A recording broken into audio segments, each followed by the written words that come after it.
Ang tanong, safe ba? What is up sa inyo mga Aport? So may nag-comment dito sa video natin na to. Pwede daw bang magmotor nang naka-short? Technically, pwede naman. Wala naman nagsasabi sa batas natin na bawal yan eh. Ang tanong, safe ba?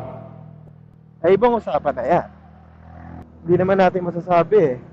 Kapag naka-short ka kasi, kahit simpleng slide lang, At this very expose moment, the ka agad snake yung balat develops mo. chains to So disintegrate. kahit anong mangyari sa daan, matalsikan ka ng kung ano dyan, balat ka agad. Wala kang kahit anong proteksyon pag nangyari yung hindi natin inaasahan.